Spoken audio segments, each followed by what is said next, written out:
Hi and welcome to our community HIV awareness video. My name's Lewis and I work for the Terrence Higgins Trust, the UK's largest sexual health and HIV charity.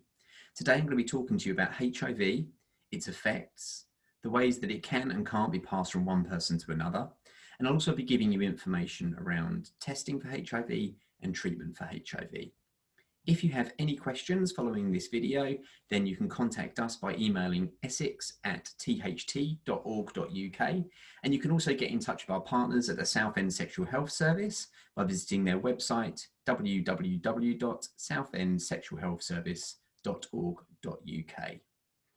To start to understand HIV, we first of all need to look at exactly what it is that HIV stands for and how it affects the body. So when we talk about HIV, we're talking about something called the human immunodeficiency virus. So just as the name says, it's a virus that affects humans and only humans. And because it's an immunodeficiency virus, it affects the way that our body is able to defend itself from germs and things like that we'll come into contact with on a daily basis. So as I say, we'll come into contact with germs or pathogens on a daily basis, and they're everywhere we go. Door handles that we touch, in the air that we breathe, in the drinks that we drink, and usually our body is able to defend itself from these quite well by using our CD4 cells, or we'll refer back to it as our immune system for the purposes of this video. So when someone normally has a pathogen or germ enter into the body actually sends the CD4 cells to intercept that germ and to defend your body from it and kill off that germ so we don't become unwell. What happens when HIV is present in somebody's body is it stops our immune system being able to fight that germ or that pathogen off as it comes into the body. So instead of us sending our usual response and staying healthy, those germs or pathogens are able to get into the body, potentially multiply, and make someone very, very unwell with things that normally wouldn't affect someone who is not living with HIV. So we've mentioned CD4 cells, and that's how we refer to our immune system. And the more CD4 cells you have in your body, the better. When someone comes into contact with HIV, they will also have something that we refer to as a HIV viral load. And this is the amount of HIV virus that is present in the body. Now, what will typically happen is as someone's HIV viral load goes up or increases, their CD4 count or their immune system will start to diminish, or it will start to drop. And as one goes up, one will always go down. So the aim for someone who is living with HIV is to keep their immune system as healthy as possible with a high CD4 count and get their viral load to the lowest possible amount. Now, we still don't have a cure for HIV that is readily available, but by using treatment, we can get someone's viral load so low that we refer to it as being undetectable. And if somebody has an undetectable viral load for their HIV, then their CD4 count will usually be high. And that means that if they come into contact with any germs or pathogens, their body will be able to defend itself. So the aim of HIV treatment, which is now very effective, is to keep someone's CD4 count high and to get their viral load to an undetectable level. If someone doesn't go on to HIV treatment, however, they will eventually get to what we call the late stage of HIV. And historically, this is being referred to as AIDS. AIDS stands for Acquired Immune Deficiency Syndrome. And it's a stage effectively that is caused by the virus HIV. As I say, we now refer to this as late stage HIV. There's a couple of reasons for that. A lot of the time now you won't hear about AIDS, certainly as much as you would have done in the 1980s or early 90s. And that's because most people, when they're diagnosed, even if they are at a late stage of HIV, will be brought back from that stage through the use of treatment, and they'll be able to manage their HIV and get healthy and remain healthy. The other reason we don't tend to use this term so much now is because it carries with it a lot of stigma or negative attitude. And that's a lot of the time to do with the idea of massive illness or to do with the idea of end of life, both of which have been attached to AIDS ever since it first came into the public eye in the early 90s. So nowadays you'll normally hear about someone talking about HIV or late stage HIV. The exception to this is on the 1st of December each year, when we recognise World AIDS Day, and we take the opportunity to remember everyone who has either lost their life to or been affected by HIV and AIDS. One of the big misconceptions and misunderstandings around HIV is about how it can and cannot be passed on from one person to another. Unlike certain viruses or bacterias, HIV isn't quite as easy to pass on as people think. So ways that you can get HIV from someone who has the virus are through unprotected sex. This is unprotected vaginal or anal sex. Mother to child transmission during pregnancy, although this is less and less likely nowadays as well, because treatment is so effective that as long as a mother takes her treatment or starts her treatment during her pregnancy, at which point she would normally be screened with her blood to make sure that she was HIV positive or negative anyway, then there's a really, really, really small chance that that mother would pass HIV onto her child. There may be some issues around breastfeeding, but the staff that are working with that mother, the medical staff, would be able to discuss that with her and come up with a plan that suits that individual. The other major way that HIV can be passed on from one person to another is through sharing injecting drug equipment. So this is something that is incredibly risky. It's because when someone takes blood directly from their vein and then they pass that needle, referred to as a dirty needle or a used needle, onto another person, if the first person to use that had HIV, the virus will survive for a while within that environment, within the environment of that needle, long enough to be passed directly into the other person using its bloodstream, and then potentially pass HIV onto them, making them HIV positive. Luckily, nowadays, we have very effective needle exchange programs. These needle exchange programs allow people who do use injecting drug equipment to return and replace dirty used needles with new, clean, sterile ones, which makes it much safer. And because of that, even though this is a very, very high risk activity, there has been a huge, huge reduction in the amount of new cases of HIV in the UK caused through the use of injecting drug equipment.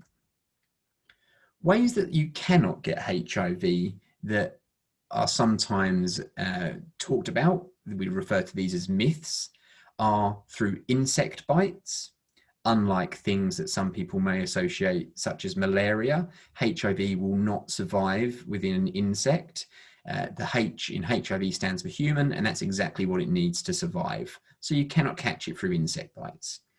You would not be able to catch it through toilet seats or any other surfaces for that matter.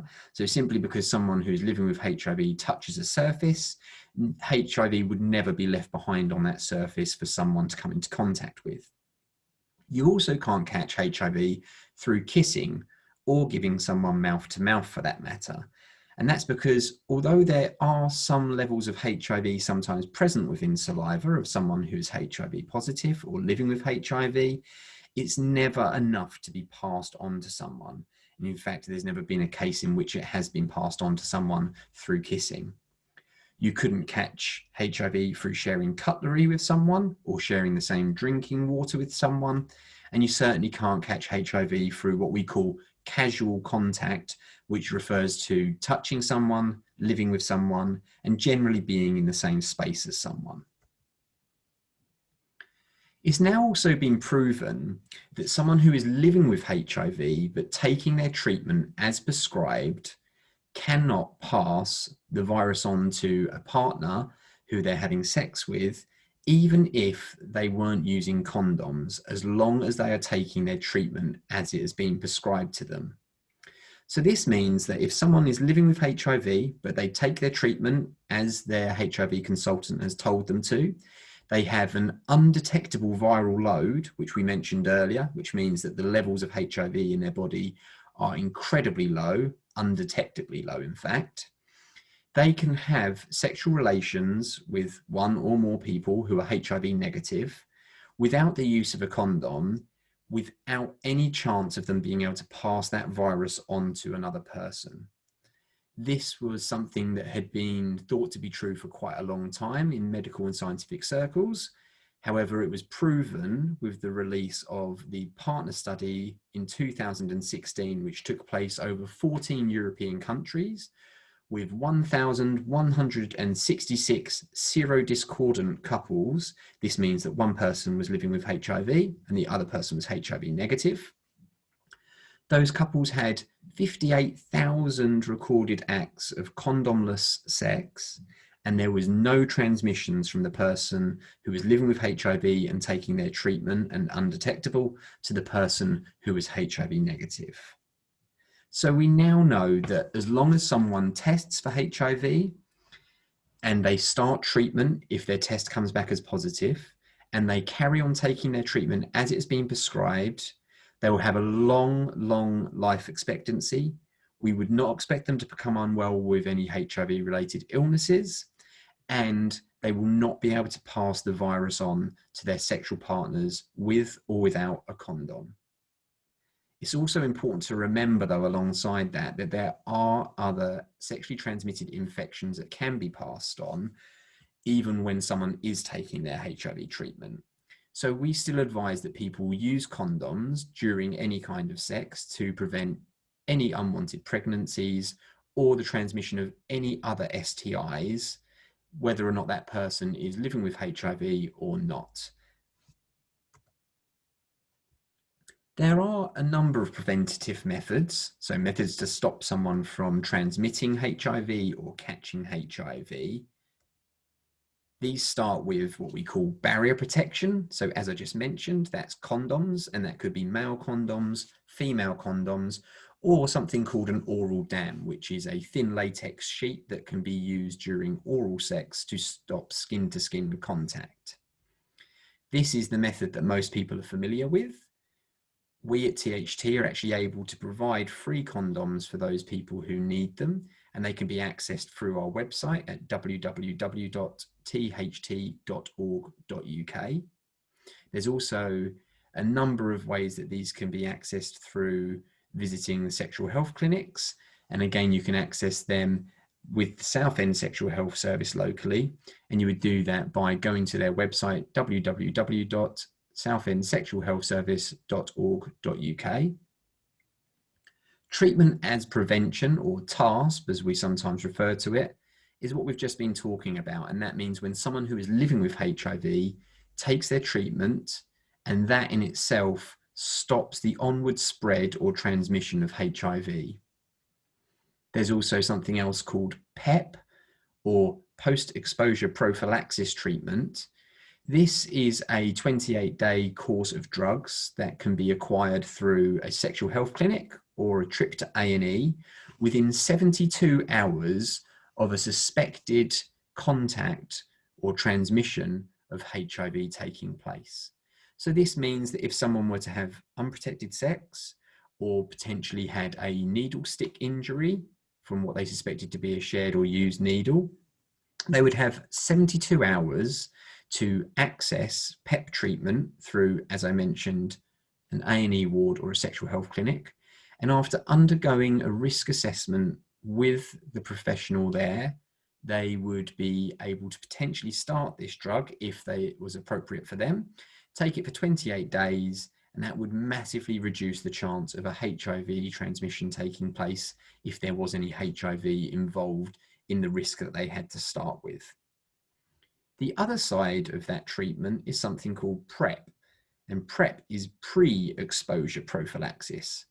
So if post is after, then pre is before, and this particular drug is something that can be taken daily, once a day, by someone who is HIV negative, but might be at a heightened risk of HIV.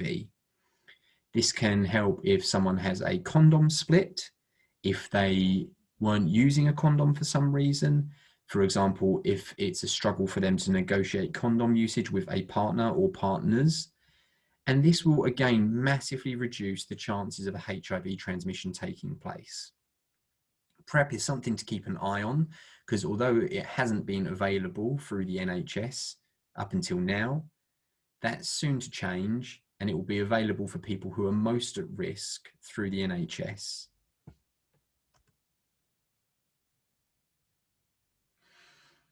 So if someone does need help, or someone you know needs help, then you need to know where to send them or where to go yourselves. And locally in Southend, as I've already mentioned, we have the Southend Sexual Health Service. So we can access them by either visiting their website or by phoning them on 0300 303 2693. The website has a lot of information available about exactly what you can expect from the Sexual Health Service. And it also has a link to a test at home function. The test at home function will allow you to test for chlamydia, gonorrhea, syphilis, and HIV for free by receiving a postal test and then receiving your results by text message or phone call at a later date. If you have any other questions around HIV or sexual health, anything that we haven't mentioned on this video today that you would like to learn more about, you can find a lot of information at our website, which is www.tht.org.uk, or you can email our team directly, and that's by emailing essex@tht.org.uk.